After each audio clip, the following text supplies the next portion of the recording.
napapansin sa iyong mga kapaligiran.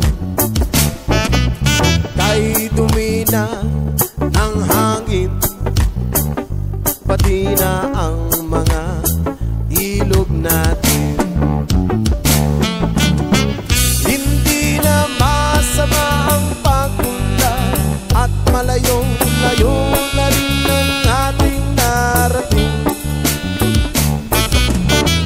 Ngunit masdan mo ang tubig sa dagat, dati kulay asin, ngayon'y naging itim. Ang mga tubig ating kinalat sa hangin, sa langit wag na nating paabutin. Kung tayo'y pumanaw man sa riwang hangin, sa langit natin matitikman.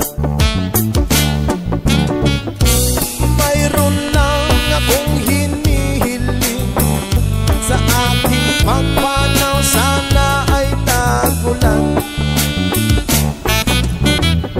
Gitara ko ay aking dadalhin upang sa ulap na lang tayo magkantahan.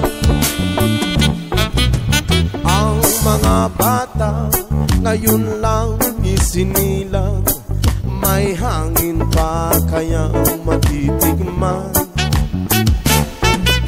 May mga puno pa kaya silang aakyatin, may mga ilog pa kayang lalanguyan.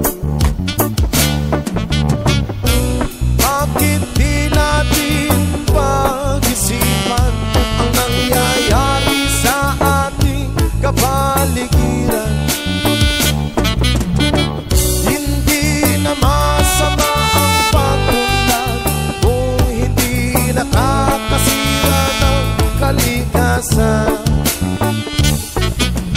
Darating ang panahon, mga ibong gala ay wala na madadapuan.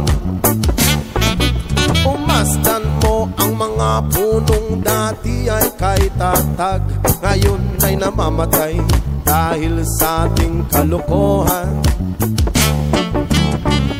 Lahat ng bagay na narito sa lupa, biyayang galing sa Diyos, kahit nung ikaw ay wala pa. Ingatan natin at huwag nang sirain pa, kapag kanyang binawi tayo'y mawawala na. Meron lang akong inihiling sa aking pagpanaw, sana'y tago lang. Gitara ko ay aking dadalhin upang sa ulap na lang tayo magkanta.